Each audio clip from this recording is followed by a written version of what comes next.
Hello and welcome to another tutorial on Blender for Biochemists, and today we're going to be making DNA using geometry nodes.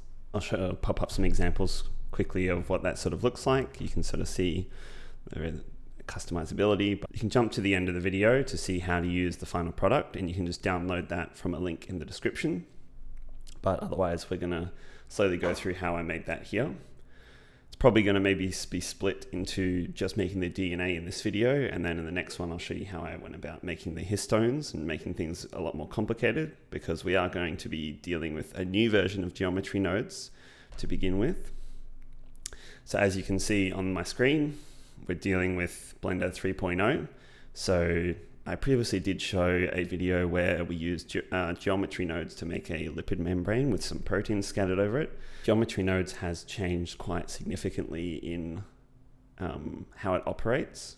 So a lot of it has sort of just switched up. It's gone from a very linear workflow, which we did in that video, to something maybe a bit more complex, but a lot more malleable, a lot more powerful. Let's jump into it. I'm just going to say we're starting with a new general file, and I'm just going to switch over to this geometry nodes tab. So that brings up a sort of workspace that is ready to go for geometry nodes. You'll notice something that if you haven't dealt with geometry nodes in 3.0, something new. This is called the spreadsheet editor, or just the spreadsheet. So that sort of gives you information about what's going on. So it's not such a dark box that you can't see what's going on. You can sort of see all the different vertices. So currently we have a cube. You'll see this sort of spreadsheet here, and we'll get to that in a bit. But what we want to do is we want to set up geometry nodes. So geometry nodes is a modifier. So if you've played around with modifiers before, you can sort of see all these different ones here. And to access that is this little wrench tab. So this is all different procedural modifications you can make to your mesh. But what we're going to do, we've come into this geometry nodes here. You can access this through, say, the layout. If you went here all the way down to geometry node editor, or press Shift F3 a few times. Same with when we're in the geometry nodes tab, you can change that to other things, but we're going to stick with our geometry node editor. With our cube selected, we're just going to say new. And so it's created a geometry nodes graph. And so I'm going to make sure that I keep things away from my face down here, but we have our geometry nodes graph. We have our input. So this is taking the cube and outputting something out here. And so currently it's taking in the cube, it's doing nothing to it, and it's just creating a cube out the other end. And so I'm additionally just going to do one other thing. I've just set up a little screencast keys thing here, so it should say what keys I'm clicking. So if I haven't explained something properly and I'm going a bit fast, pause the video, roll back, and see what keys I'm clicking to do what I'm doing. I will try and make sure that I explain everything as I go though. And so you don't need this little window here. This is just for me to help explain it to you.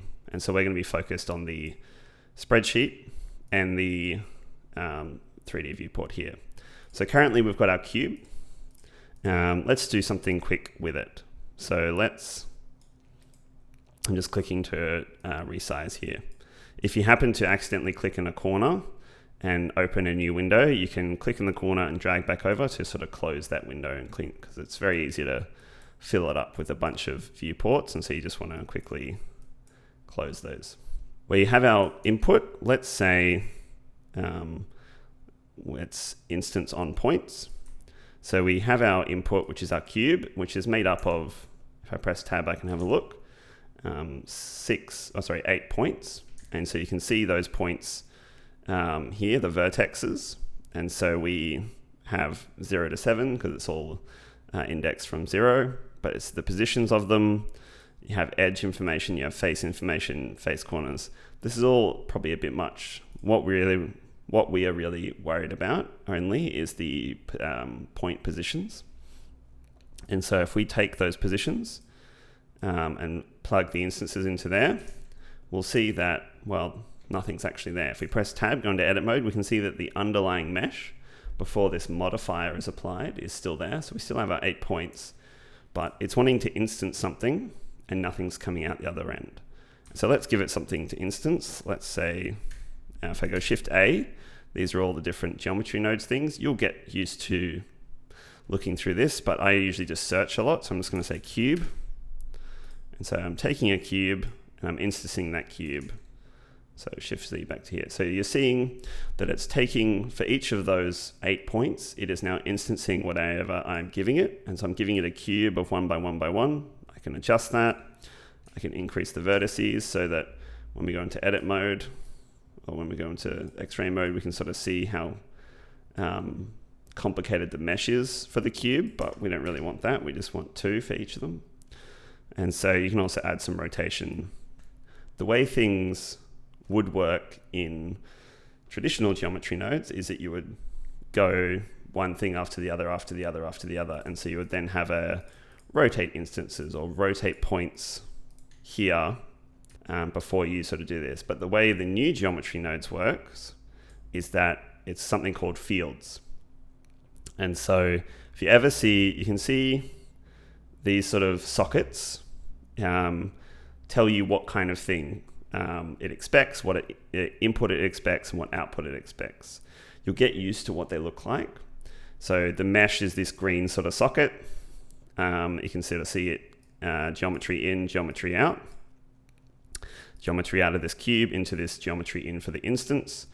This purple or sort of pink color is a Boolean, so it's a logical yes/no. This blue is a vector, this sort of blue-purple. This green is an integer. If we go utilities math, you can see this gray is a float. But you'll also notice that some of them have this little dot in the middle. And so that means it can take a field. Now, fields is something that takes a while to sort of get your head around and start getting the idea of how it all works. I highly recommend watching the intro series by Erindale, which I'm going to put up on the screen and have linked below.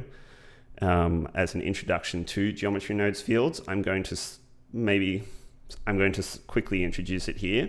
But basically what it is you create a function. So if you've ever done any kind of programming before, you create a function that is then applied at each point. So currently, at each of these 8 points, I am just applying some rotation, but it's the same rotation each time, which is just 0 degrees, 0 degrees, 0 degrees. What if, what we want to do is we want to create a function that's applied at each time. And so if I say vector combine XYZ and drag that into, say, the scale, you can see that it's applying this 0, 0, 0 each time. You can see that if I adjust the Z, it does it for all of them. So what we want is something that works differently for each thing. So if we look at our instances, it has this number called an index, so 0, 1, 2, 3 through to 7. You can also use the position, the rotation, the scale, all these different things that can be slightly different at each one. So if we say, let's just search for our index. So I say our index is equal to Z. And so what it's doing is scaling 0, the 0th one by 0, 1 by 1, 2 by 2, 3 by 3. So if we add our utilities math and just multiply that, so bring that down a bit, you can see that now, depending on the integer it is, so 0, 1, 2, 3, 4, it's scaling it by a different sort of number. So we've set up our function here, and when geometry nodes gets to this point and wants to instance something, it says, all right, the scale, okay, to do this scale, I need to look up what I need to do and then apply it. And so this is the actual function that's being applied to the scale. Now, already we've sort of spent a little bit of time just sort of playing around. So let's get into what we were really here for. Let's get into what we're really here for, and that is making DNA. So I'm actually going to delete this cube, and I'm going to add so Shift A to add, curve, Bezier. And so what the key with DNA is we're going to be working with curves. So we're going to click we're going to click that to add a new geometry nodes. You can see geometry node 001. So if we could go geometry nodes, which is our other node setup that we had already made, or we go back to our original one, And you can see if we go back to our other node setup and we press tab to go into edit mode while we're in this window, you can see that it's doing exactly what it was doing before, but you can see there's only two of them, because while we have a curve, so if we go to geometry node 001, we have this Bezier curve, but this is a sort of a mathematical representation of a curve. Currently, the only actual points in the curve are this control point here and this control point here. So you can press G and move them around. You can even press E to extrude. And so now we have 3 points total. So if we switch back over to our original one, you can see it's indexed 3 cubes and scaled them accordingly. But let's go back to our thing here. So we want to start real simple and then slowly build up to making DNA. So let's start by just instancing some cubes along our sort of curve. So let's do the same thing. Let's instance on points. So instance on points. And then it's got nothing to instance currently. So let's give it a cylinder actually. So give it the mesh. Take this down to say 6. So we've got some hexagons that are being instanced at each point. Now what we want is we want to evaluate the curve along where mathematically it should sort of be.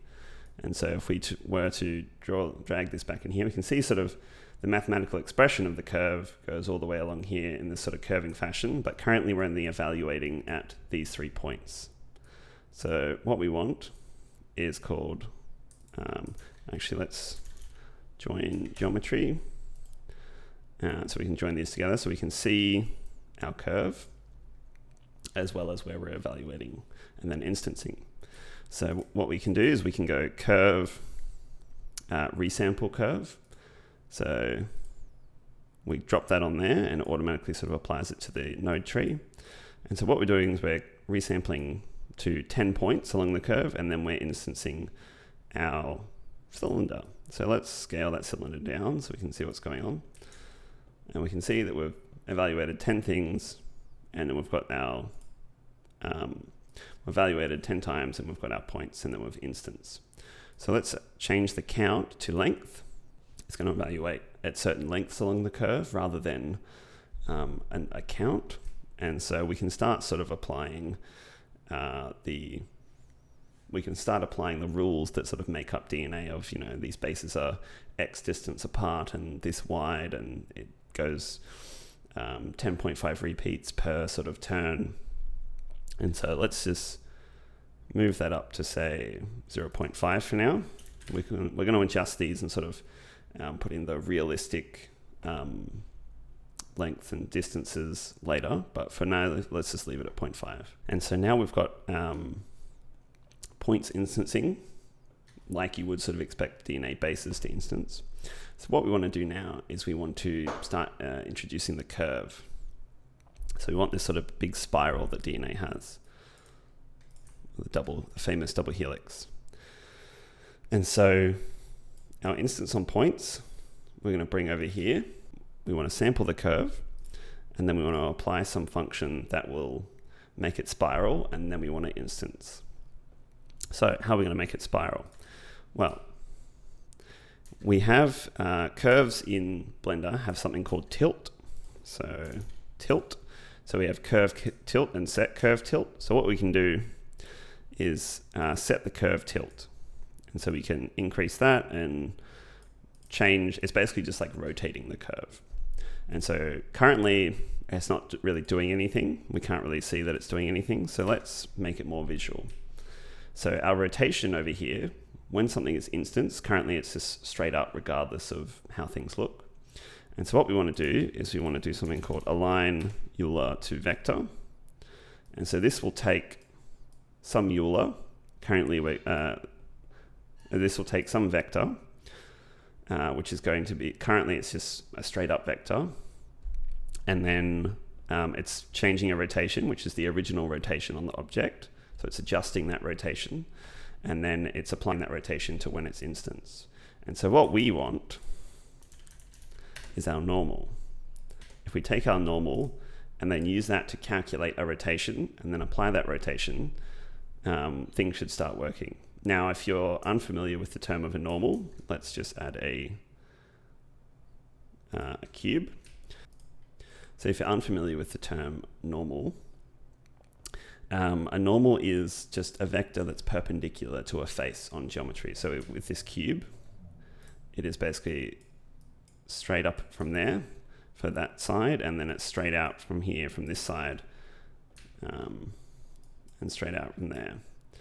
Now, it's a way of it's just a vector that's related to a face on geometry.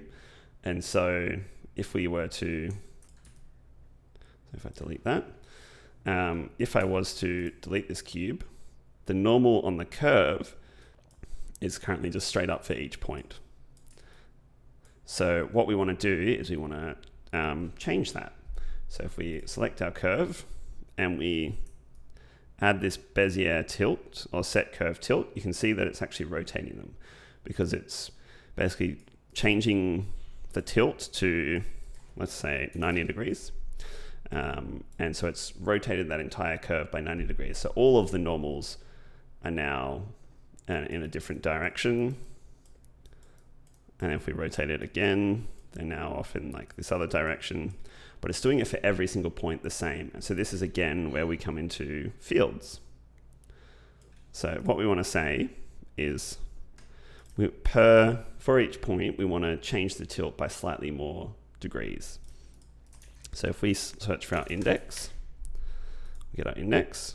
Okay, what if we just said index changes the tilt? Well, you can see that as it goes along, the tilt is changing. And so what if we wanted to, utilities math, adjust that, we can change that to multiply. And so now we can slightly adjust our tilt. And so we can say, okay, for some,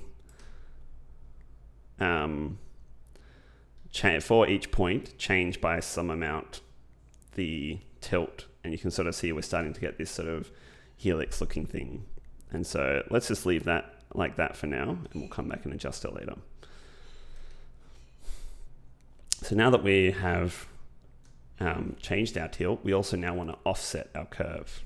So we want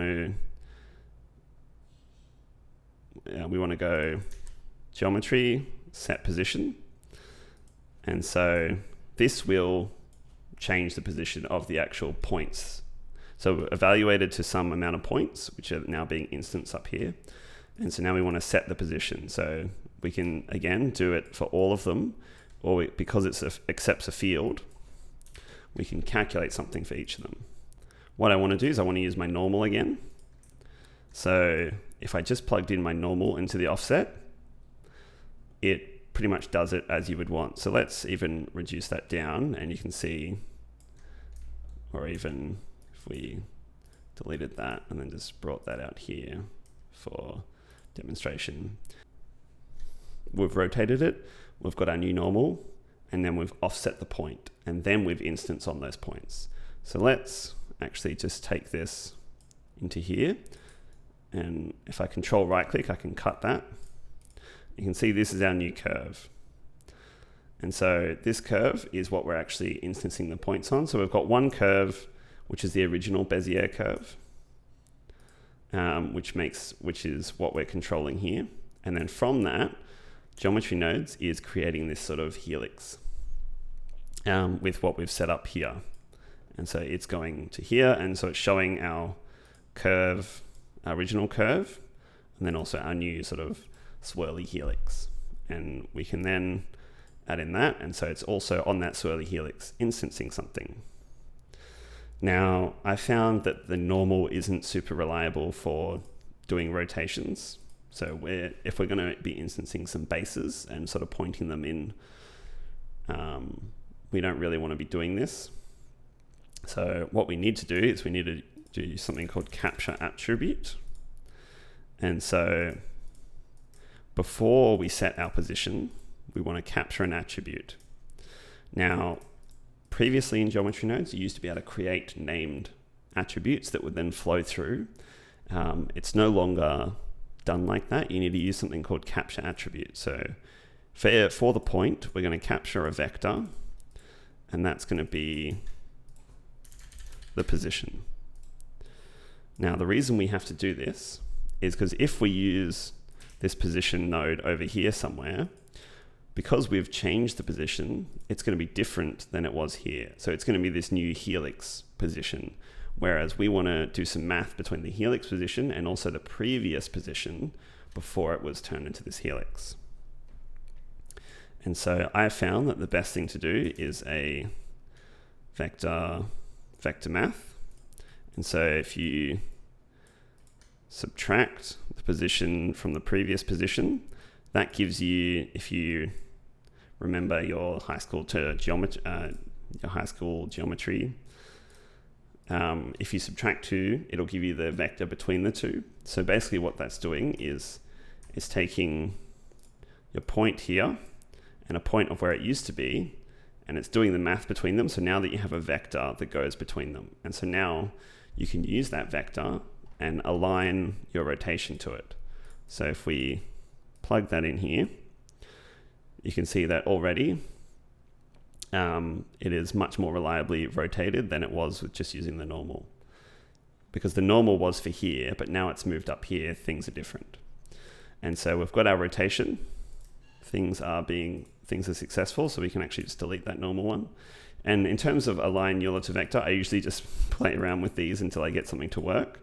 It's usually Z works best, but that depends on the initial rotation of things. So just play around with it until you get it to work, and make sure that this vector is plugged into vector and not to rotation. So if I plug this directly into there and I dropped this on there, you can see that Geometry Nodes automatically puts it into rotation. So you need to make sure that if things aren't working quite correct, that's probably why. And so you plug it into vector.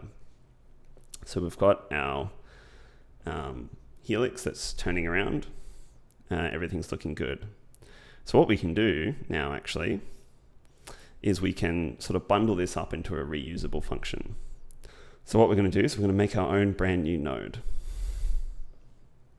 So we're going to take everything here and we're going to, so these ones I've just selected, and press Control G.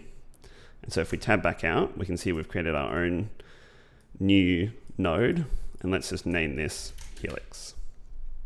So what it does, it takes a curve, it applies everything we did before, it creates a helix, and then it outputs some geometry and also this attribute. And so what we can do is if we tab, you can tab into this and tab back out, and that's how you get in and out of a group. Or if you tab in, you can press Control Tab to get out, because sometimes there's multiple layers and you're tabbing in rather than out. So Control Tab will get you out. But if we tab into it, what we want to do is we want to expose some options. So we'll drag that one up there to expose that option. If we press N on your keyboard, this sort of toolbar over on the right here. So if we go to Group, we can double click this and we can say, this is our period, I believe, of our helix. So if we tab out, we can adjust the period of the helix. And so now you've got a reusable group. And what we want to do maybe is add one other thing here. So we've got our period, but then we also want to just Shift D to duplicate that node, change this to add, and drop that on there. And so what we want to do is just be able to rotate the whole thing. So you can change the period, but then also you can just rotate it. So we'll drag that up there, and we'll just call that rotation. And so in this sort of inputs, you can set some defaults. So our period, let's just make the minimum 0.1, and our max maybe 2, and our default is going to be 0.4. And for our rotation, our min, oh yeah, that's fine actually, because the rotation isn't so important. So now we have our rotation exposed, and we have our period exposed. And so let's just change that to that. And so before we go around with instancing and stuff like that, let's just Shift D to duplicate that, take the same curve and it will have applied this period, this sort of helix that we've created to it. And so if we drag that up to join geometry, actually we cut that, and then we adjust our rotation, voila, we've got ourselves a double helix. And so the rotation that it's using should be in radians. So if we go pi, that should be, and we'll go to 0. If we go pi and 0, that will now be completely equally opposite. So let's just leave it like that. DNA isn't like that, and we'll get to that in a bit, but let's just leave it like that. And so we can actually go another layer down. So this math here, this part of the field, we can probably put inside our node. So the position, the subtract, and align Euler to vector, we can just output a rotation rather than this attribute that then we have to add some more nodes to. So let's tab back in there.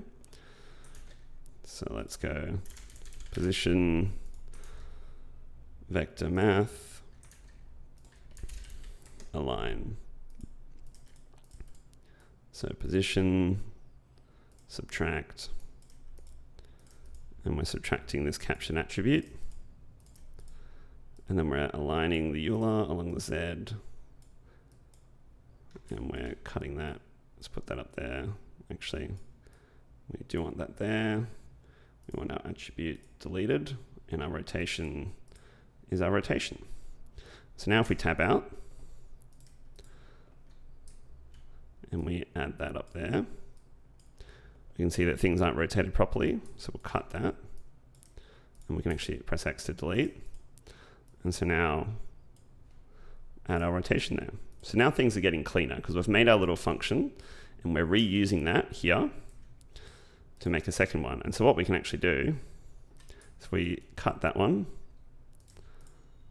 Control Shift D, actually grab that, Shift D to duplicate. So our points, our instance, and join that back up.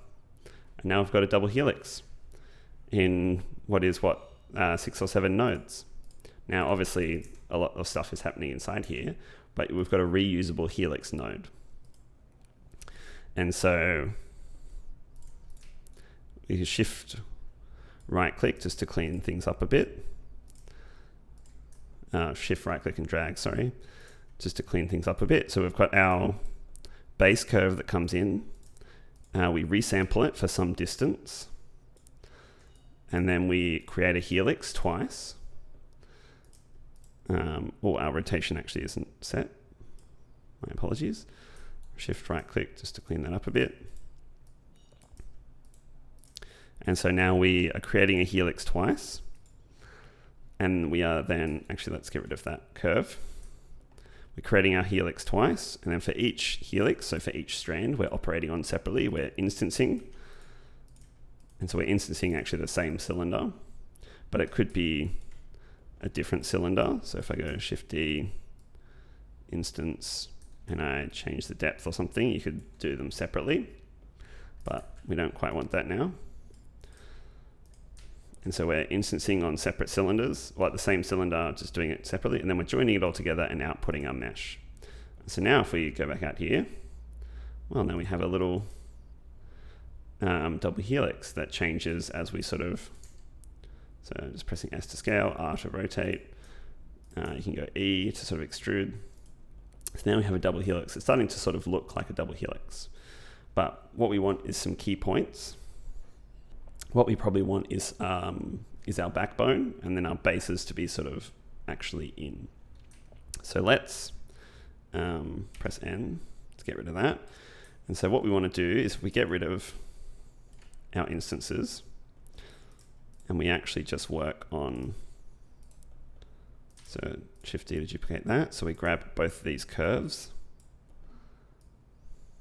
What we want to do is we want to go curve, and then all the way up at the top here, curve to mesh. So drop that on there. You'll see that nothing's really happened because it needs this thing here called a profile curve. So if we go curve circle, and drag that in there. Bam, we've got our curve is turned to mesh. So let's turn that resolution down and maybe the radius a bit. And we want to set shade smooth, turn that off. And you can see sort of what's happening with the geometry underneath. So because we've set a curve tilt on these curves, you can see that it's sort of rotating as we go through. Now, the higher the resolution, the sort of less obvious that is. And if you shade smooth, it's going to be less obvious. But the higher the resolution, the backbone, the more computationally intensive it's going to be. So it's better to try and get away with as lower resolution as possible. So if we went with, say, 3 or 4, or even if we just go to 6, if we go shade smooth, it becomes quite obvious that sort of something's a little janky. And so what we can do, set curve tilt, and we just set it to 0. So if we turn off shade smooth, you can see that this curve tilt is reset because we've already used the curve tilt where we needed it, and that was to offset. But now we can just reset it when we turn it into a mesh. So we can reset that to 0. So if we press M to mute that little node, turn it on and off, you can sort of see this is what it looks like with the curve tilt as it was. But if we press M to mute it, oh, I forgot that was there. And if we press M to mute it, we can sort of see that's looking much nicer. And so if we press shade smooth, things are a little less janky looking. And so we can get away with less geometry, but also less geometry, but it doesn't look so bad. We can even Control G, make another group. So let's go resolution and radius, and then shade smooth. And so resolution, default 6, min 3, max, let's go 100. Radius, max, let's say 100, min, and then default 0.1. And then shade smooth is just a Boolean. And so now we've got our little node. Let's just call it pipe to pipes. So we've been making nodes as well. If we go Shift A group, you can see that the nodes that we've made. So we've made our Helix node, and we've also made group to pipes node. They are now accessible rather than just having to go over here and Shift D them. So we've got our 2 pipes, so we're turning our things to pipes. Let's turn the radius down a bit. And so now we've got a backbone for our, we've now got a backbone for our DNA. And so let's Shift right click and sort of try and keep things a bit clean. Node trees do get very busy very quickly, so it's good to try and keep things a bit sort of organized.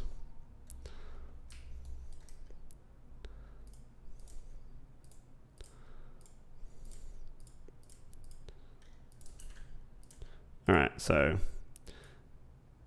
up here, if we go Control J, we make a frame, and so we can explain what we're doing. So this is make backbone from curves.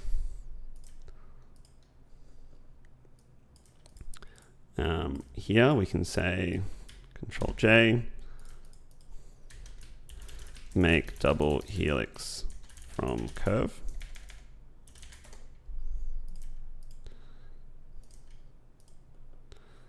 And so this is going to be our instancing bases. So let's add these back in.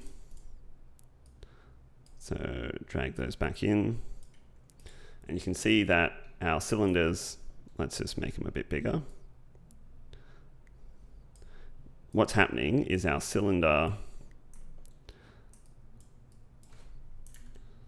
is being instanced in the middle of that point.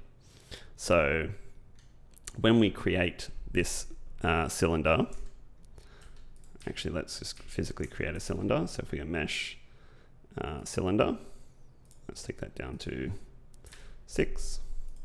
So we've created our cylinder, and you can see this point in here, which is the origin point, And so when you instance a cylinder, what it's going to do is going to take that and it's going to place the origin point at where the point is for the geometry nodes.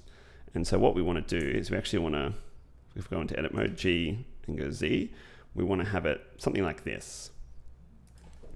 So we want to offset our cylinder so that when it's instanced in a way that you'd expect, so it's sort of pointing out. So if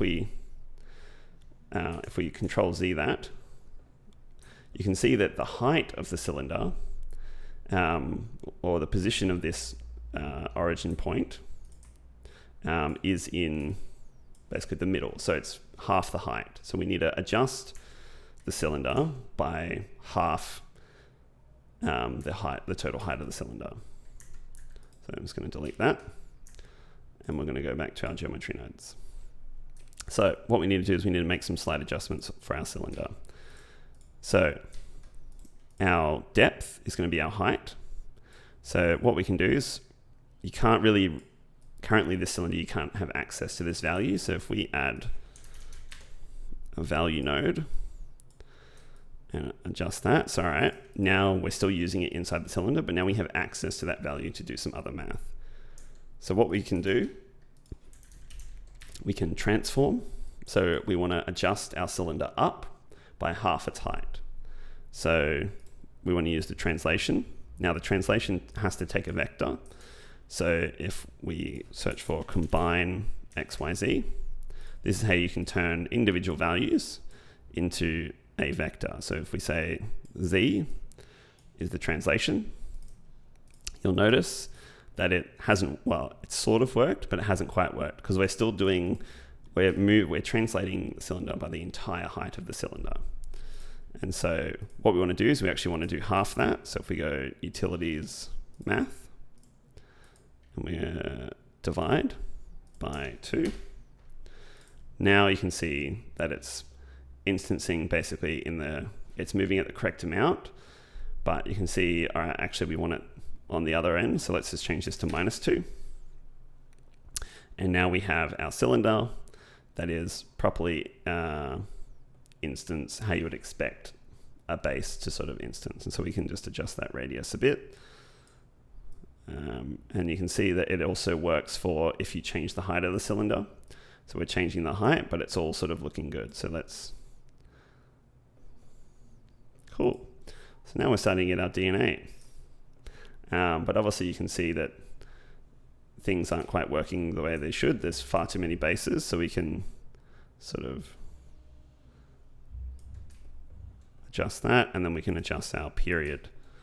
And so because I'm going to want the same period for both of the double helixes, what I'm actually going to do is duplicate one of these value nodes and then put it into period and period. And so currently the period is way too high, so let's dial that back, something like that. That's sort of looking more realistic. And like I said, we can sort of fine tune it to make sure all the values actually match what it would be scientifically accurate in a bit. So we've got our DNA strand, we've got our bases instanced. Now what we want to do, is we want to just make sure this is organized. So put it in a frame and then F2 for labeling it. So let's call this adjust cylinder or create base for instancing. And we can even adjust this and this down a bit. Ooh. Ooh. I'll also move this one over that way. And I'll just clean those up a bit.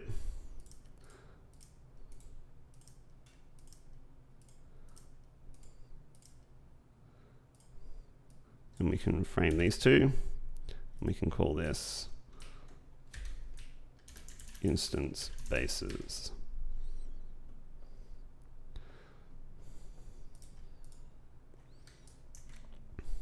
Oh, And so what I should have been doing this whole time is Control S to save.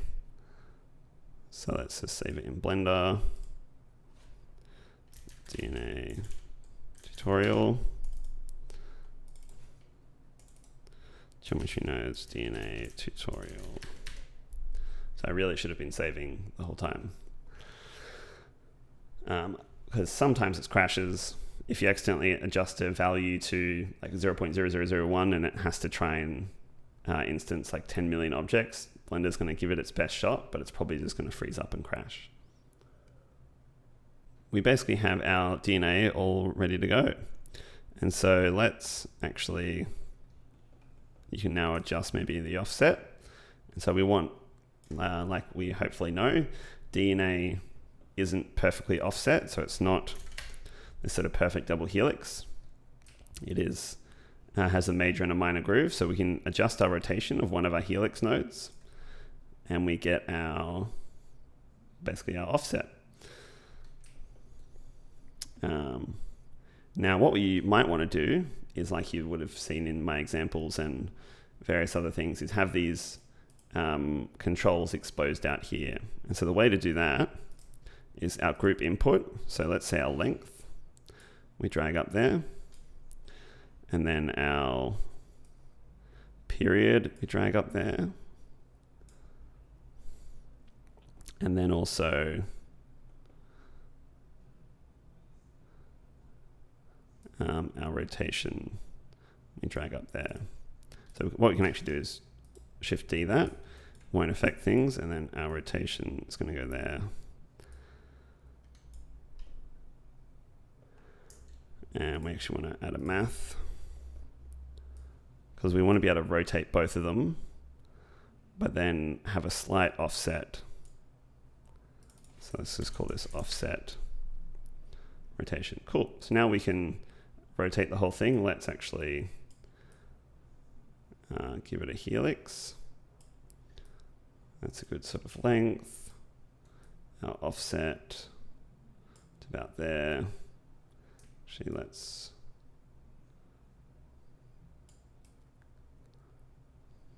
maybe something like that. And now we have something that just rotates the entire double helix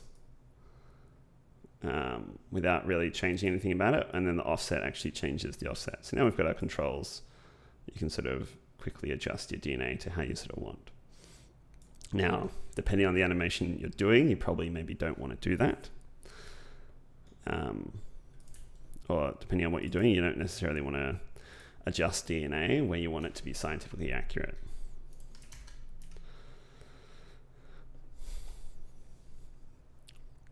So now we've got our base and our backbone.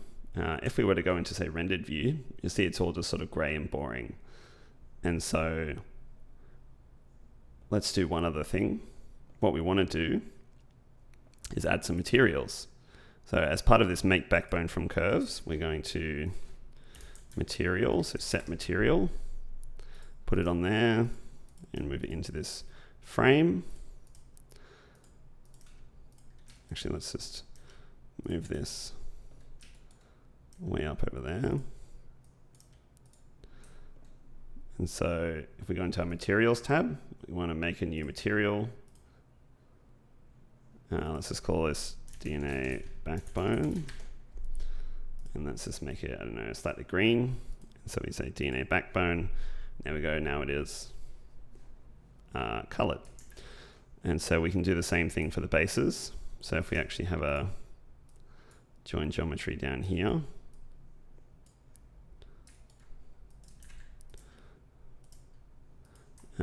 we can set the material of the bases. Let's go set material. We add another one. Let's just call this DNA bases. And we go DNA bases. And so now we have set a material for our backbone and our bases. And you can, if we click and drag, say here, and go into our shader editor and click on this. If you're ever a bit lost in here, sometimes it can put you in weird places. If you just go F3 and look for frame. It'll frame all, and that'll just put everything in your node tree in your field of view. I have gotten lost a few times and only just recently learned that. But now we can sort of adjust your material as you wish. You can, make it reflective and metallic, or let's go roughness way down. Let's just turn this to cycles, GPU. That actually looks terrible. So we're going to turn metallic off. Never a big fan of metallic. But you can sort of change the look. Now, what is slightly more difficult is having the bases different colored. You can go object info, and you can say random. And if you grab this hue saturation node and you say random into the hue, take this to say green and put that into your base color, you can see that all of the bases change color randomly. But what they're not doing is doing base pair matching. This is already going to be quite a long video, so I'm actually going to probably leave it there for this video. And I'll show you how to make base pair matching and also have a protein slide along your DNA probably in the next video. But for now, we're probably going to leave it there. So let's actually delete these two and just have all of your bases one color. Because again, it depends on the story you're trying to tell, the information you're trying to get across. Having just a backbone and some colored bases might be exactly what you're after. Adding different colored bases adds visual complexity. It can be what you're after. It cannot be what you're after. It can be what you're after. It can be not what you're after. And so we're actually just going to leave it as this for now. And in the next video, I'll show you how to get matching bases that actually color match A's, G's, C's, and T's. Or your A's and your T's, your G's and your C's that actually match. And so instead, I'm just going to, let's just make that all big. Let's delete that light. Let's add a sun, rotate it a bit. And then also in the sun, crank up the angle so it's a bit nicer, crank up the power and make it slightly yellowy, or much too yellow. That's more like it. And so if we, bring our thing down, if we go into our Bezier curve, a fun little thing to do is if you go into edit mode, select all and delete the vertices. If you scroll down here and click this draw, you can actually just draw in a curve.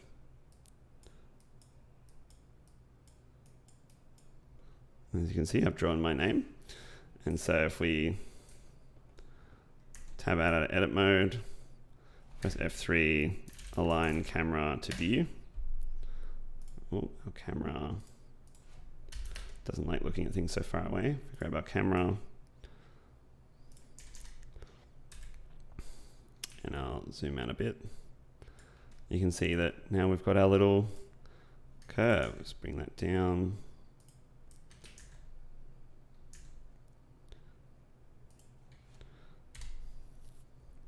We've made DNA, and we can now just basically make any sort of shape. So I've made my name, as you can see, but you can obviously make whatever you want, and you can go back into these curves, go into our Bezier curve, go into our Bezier curve, and you can keep drawing, or you can select them and make sort of edits.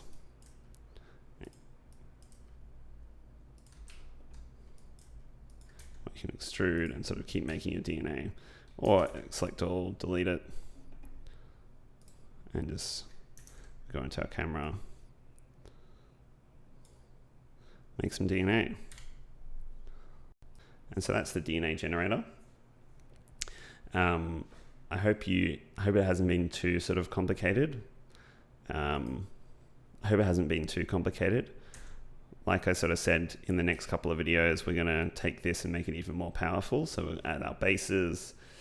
We'll have a protein slide along.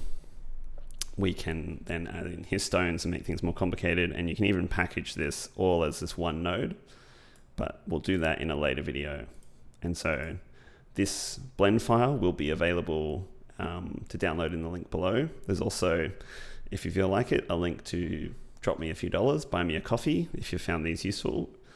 But otherwise, please do like and subscribe. I love seeing the things people have made, so please do tweet at me with the images that you've made. If you've drawn anything funky, if you're able to take this information here and extend it even further, please do send it along. But like I said, please do like, subscribe, and share it. It really helps to make it grow. And if you want to buy me a coffee, that's in the link below. But otherwise, thanks for watching, and I'll see you all in the next one.